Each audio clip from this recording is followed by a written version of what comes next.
बिस्मिल्लाहिर्रहमानिर्रहीम। नाज़रीन कराम अस्सलाम वालेकुम।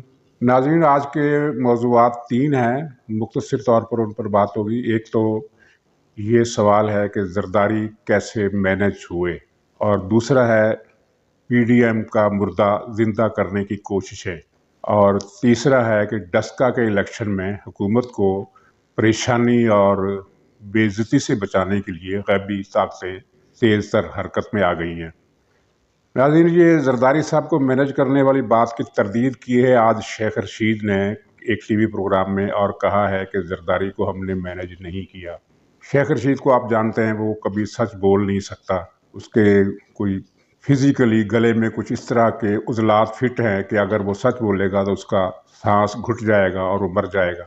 सच वो बोल नहीं सकता। लेकिन अगर हम फ़र्ज़ कर लें कि उसने सच बोला है, ज़रदारी को हुकूमत ने या किसी इदारे ने मैनेज नहीं किया, तो फिर इस बात को हम यूँ मान लेते हैं कि ज़रदारी ने खुद उनसे कहा कि आओ मुझे मैनेज कर लो, मैं तरीका बताता हूँ।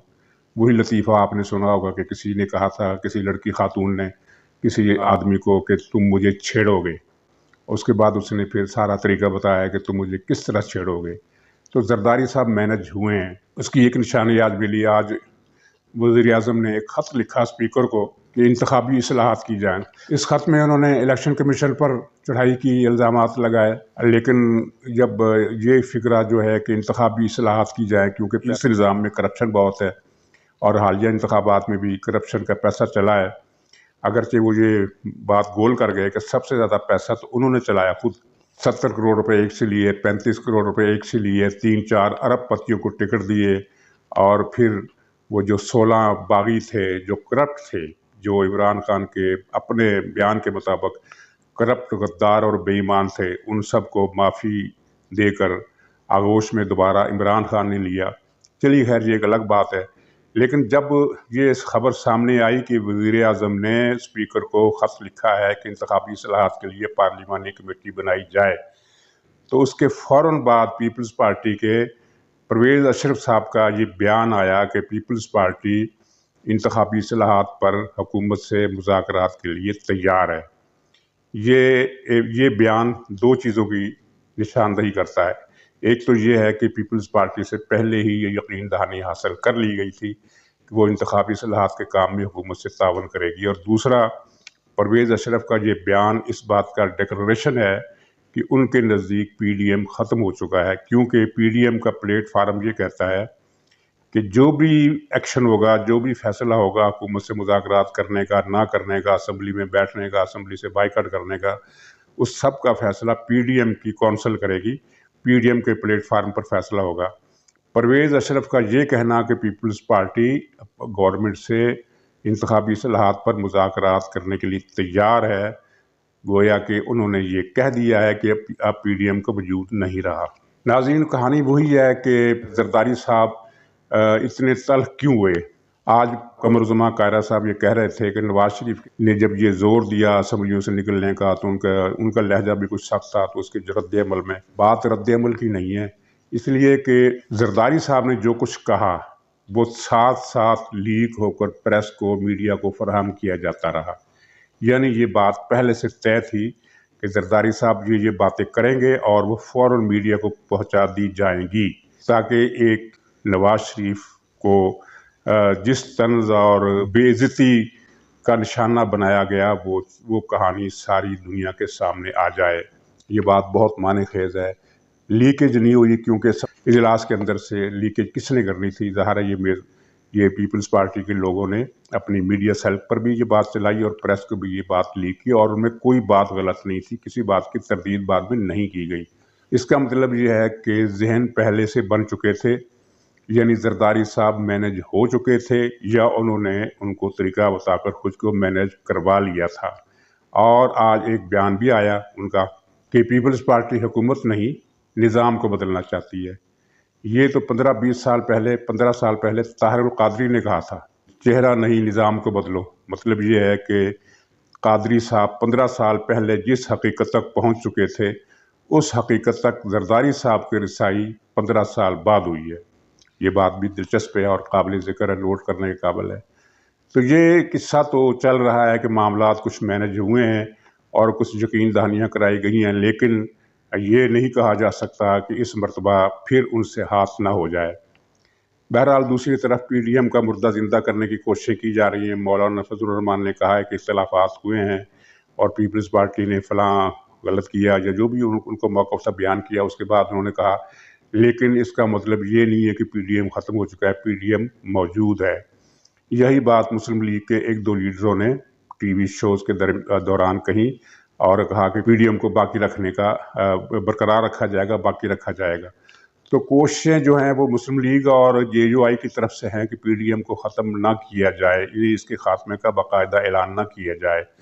اور اطلاعات یہ بھی ہیں کہ پیپلز پارٹی کے اندر سے بھی ایک حلقے کی یہ رائے ہے کہ پی ڈی ایم کے ساتھ چلا جائے۔ اور اس میں رکاوٹ کیا ہے؟ رکاوٹ یہ ہے کہ کیا کہتے ہیں کہ اگر ذہن بدل جائے تو پھر بہانے بن جاتے ہیں۔ مولانا فضل الرحمان نے پہلے بھی کہا تھا اور اس اجلاس میں بھی کہا کہ اگر آپ یہ کہتے ہیں کہ آپ سندھ حکومت کو قربان نہیں کرنا چاہتے تو آپ صوبائی اسمبلیوں سے استعفے مت دیں، صرف قومی اسمبلی میں سے استعفے دے دیں، کیونکہ اگر قومی اسمبلی سے اپوزیشن استعفے دے گی تو آدھی سیٹیں خالی ہو جائیں گی، اس کے بعد حکومت کا چلنا ممکن نہیں رہے گا۔ لیکن زرداری صاحب کی سوچ یہ ہے کہ حکومت کو چلنے دیا جائے، بلکہ اب تو ان کی کوشش یہ ہے کہ حکومت کے لیے کوئی مسئلہ بھی نہ پیدا کیا جائے، اور یہ وہی سوچ ہے جو مسلم لیگ کے اندر شہباز شریف اور حمزہ کی ہے۔ شہباز شریف کی بھی یہی سوچ ہے کہ حکومت کو چلنے دیا جائے، اسے غیر مستحکم نہ کیا جائے، اس کے رستے میں رکاوٹ و پریشانی نہ ڈالی جائے، بلکہ ان کی سوچ تو یہ ہے کہ کوئی ایسا بیان بھی بطور اپوزیشن لیڈر نہ دیا جائے جس سے عمران خان کو رنج پہنچے، وہ ان کو صدمہ ہو۔ چنانچہ آپ دیکھ رہے ہیں کہ شہباز شریف 2-3 مہینے کے بعد ایک آدھ بیان دے دیتے ہیں، بڑا اکیڈمک قسم کا بیان، اور حمزہ شہباز بھی اسی طرح ہلکا پھلکا ایک بیان دے دیتے ہیں۔ یعنی اس معاملے میں کم سے کم حکومت کو سکون سے چلنے دینے کے لیے جو سوچ ہے اس میں زرداری صاحب اور شہباز شریف یکساں ایک پیج پر نظر آتے ہیں۔